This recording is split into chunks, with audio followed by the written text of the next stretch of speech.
New English File Pre-Intermediate by Clive Oxenden and Christina Latham-Koenig, with Paul Seligson. Published and copyright Oxford University Press 2005. CD 3.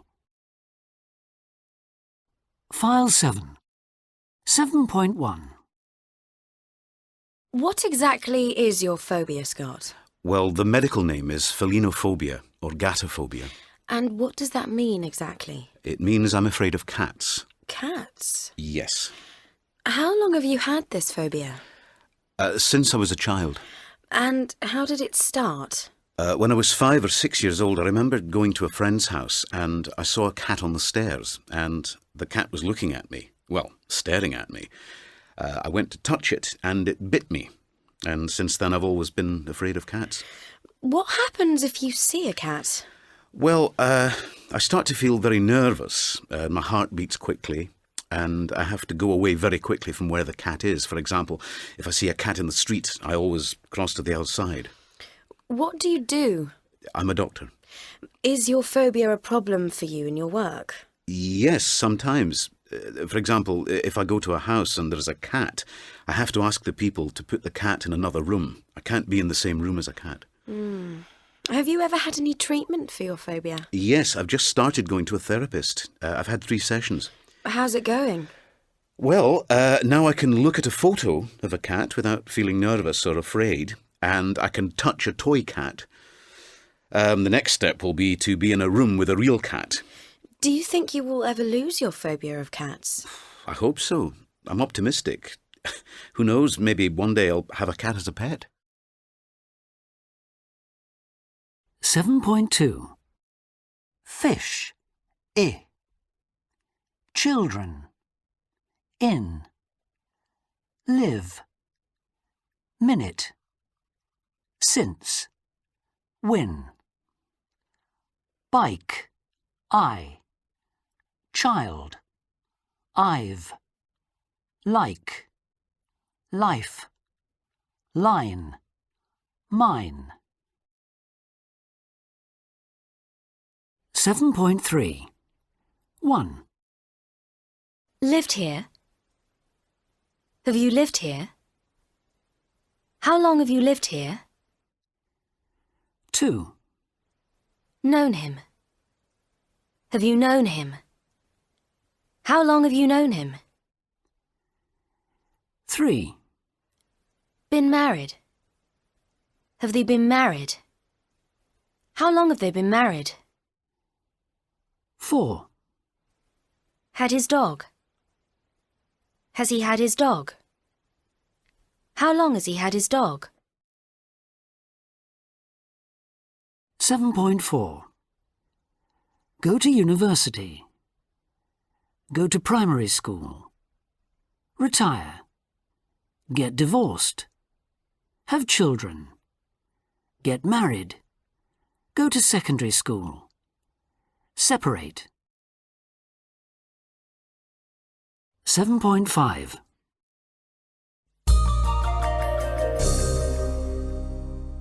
Good evening and welcome to Film of the Week. Tonight we're going to see Sofia Coppola's film Lost in Translation. This film came out in 2003 and it gave the young film director her first Oscar nomination. Before it starts, Anthony, can you tell us a bit about her? Well, of course, as you know, Sofia Coppola is the daughter of Francis Ford Coppola, so you could say that she was born with a camera in her hand. She was born in New York in 1971, while her father was making the film The Godfather. And in fact, she actually appeared in the film. She was the little baby in the baptism scene. After she left school, she decided to become an actress, but her career as an actress didn't last long. When her father made The Godfather Part 3, he gave his daughter a part in the film. She played Mary Corleone, the Godfather's daughter. But it was a disaster, and the film critics wrote terrible things about her.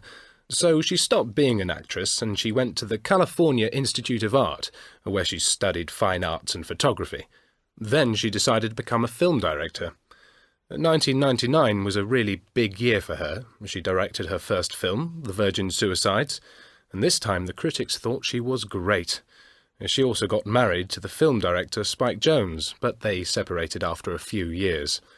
And then in 2003 she made her next film, which is the one we're going to see now, called Lost in Translation.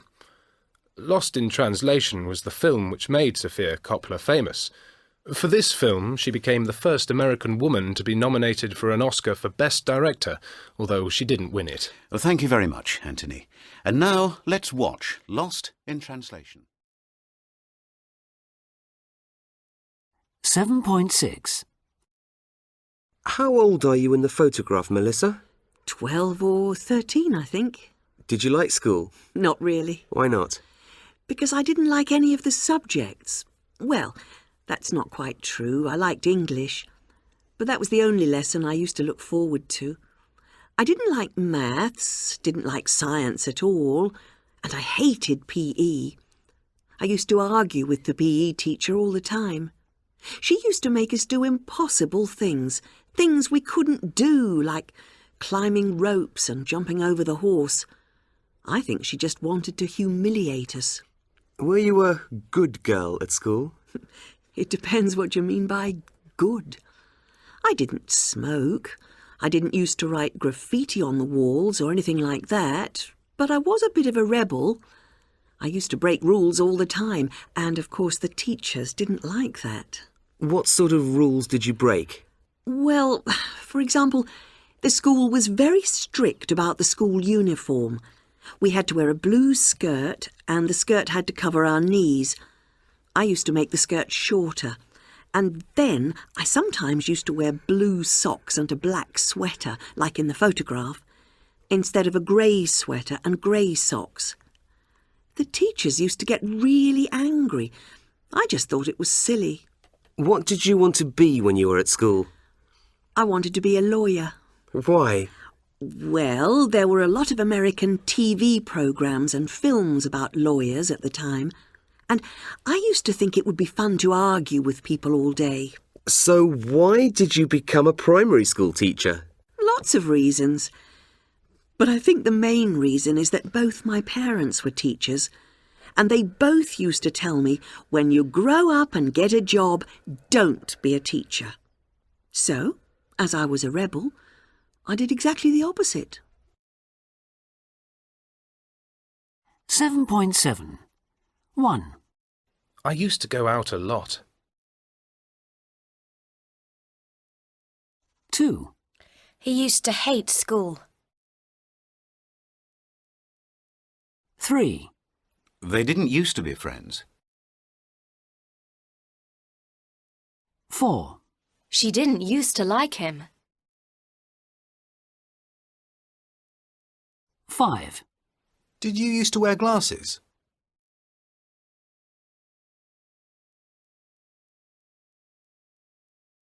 7.8.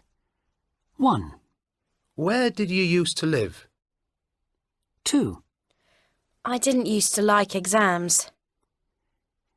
3. I used to have long hair. 4. Did you used to work hard? 5. I used to be very shy. 6. I didn't used to do any sport. 7.9. Maths. History. Geography. Science. Physics. Chemistry. Biology. PE. Literature.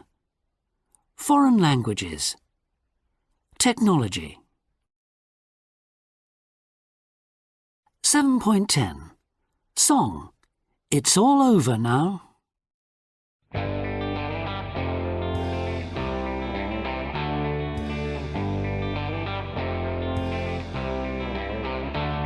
Well, baby used to stay out all night long.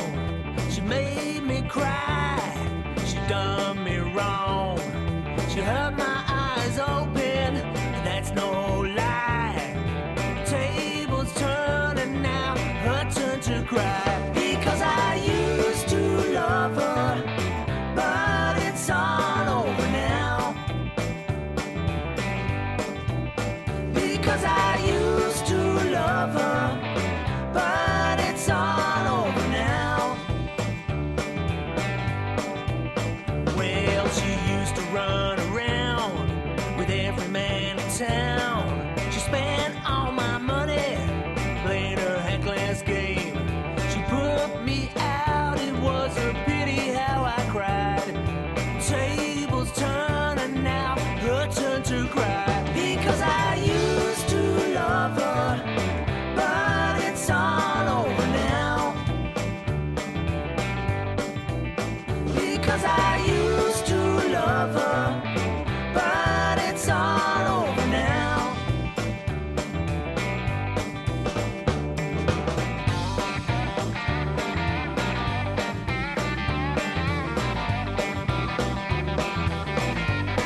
7.11.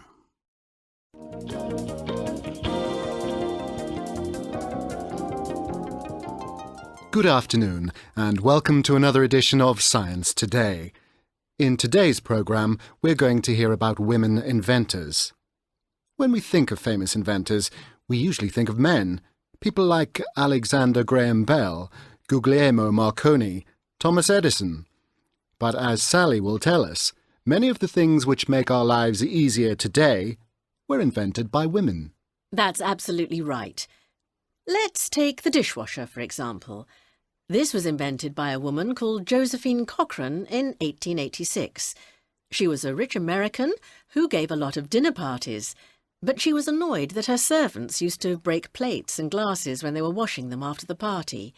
So Josephine decided to try and invent a machine which could wash a lot of plates and glasses safely. Today, the dishwasher is used by millions of people all over the world. The car was invented by a man, but it was a woman, Mary Anderson, who in 1903 solved one of the biggest problems of driving. Until her invention, it was impossible for drivers to see where they were going when it was raining or snowing. The name of her invention? Windscreen wipers. A fantastic invention that definitely improved the lives of millions of people was disposable nappies. They were invented by a woman called Marion Donovan in 1950. Anybody who has a small baby will know what a big difference disposable nappies make to our lives. Today, more than 55 million nappies are used every day in the world. A few years later, in 1956, Betty Nesmith Graham was working as a secretary.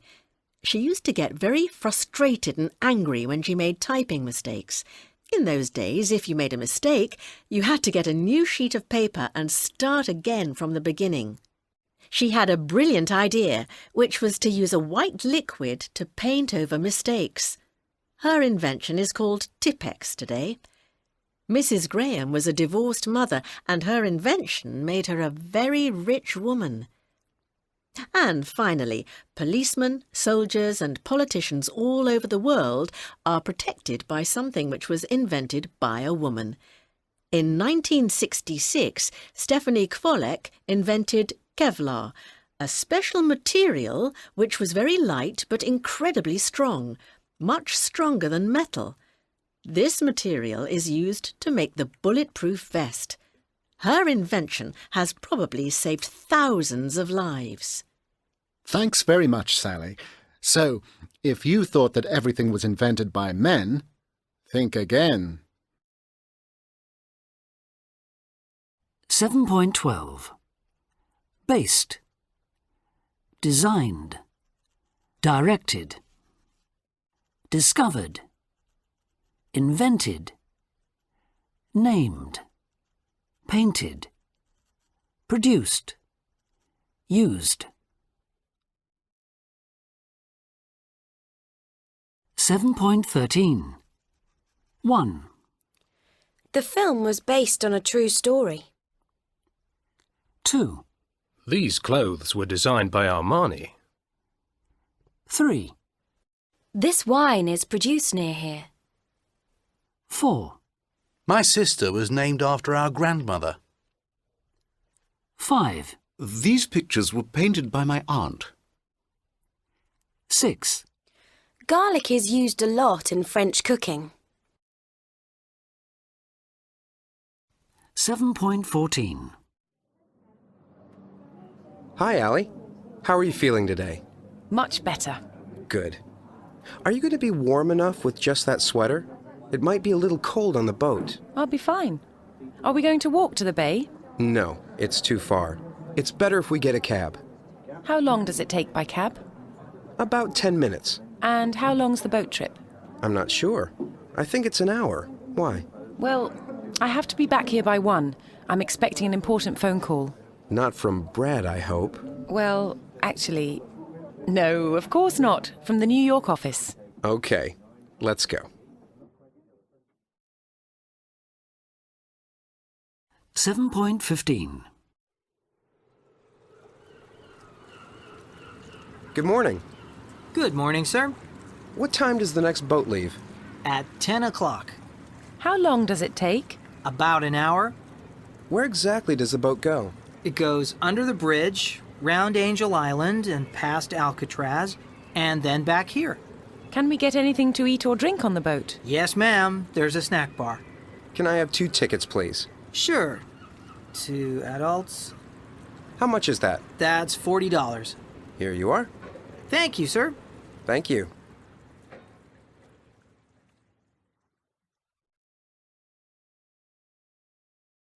Seven point 16. Good morning.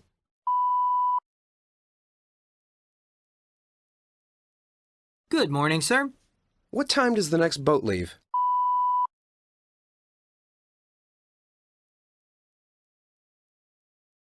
At 10 o'clock. How long does it take?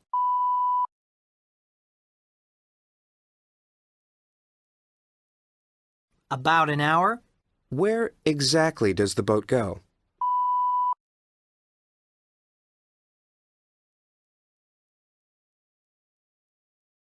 It goes under the bridge, round Angel Island, and past Alcatraz, and then back here. Can we get anything to eat or drink on the boat?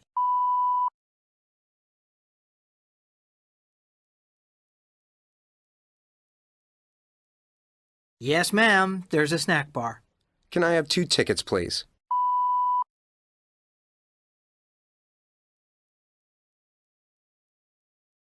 Sure. 2 adults. How much is that?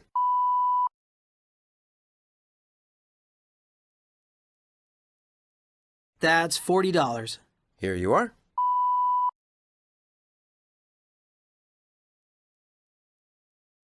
Thank you, sir. Thank you.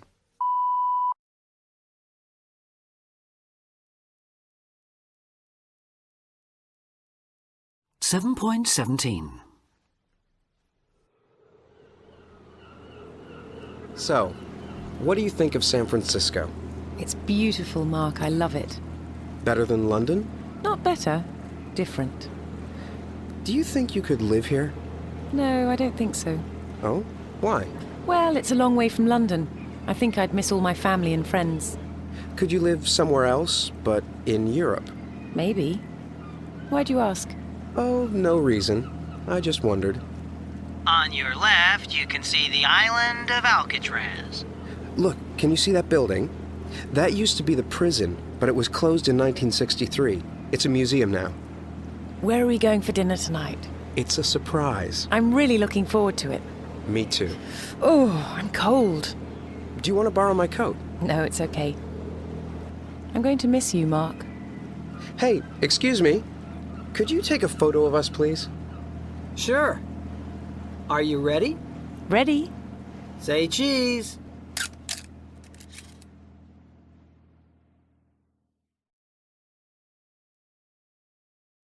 Seven point 18.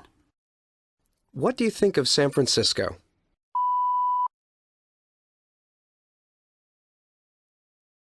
Why do you ask?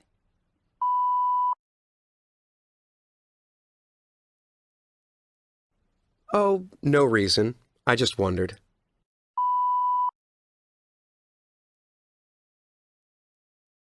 I'm really looking forward to it.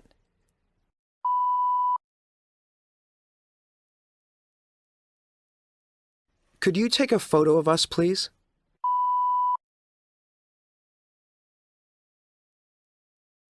Are you ready?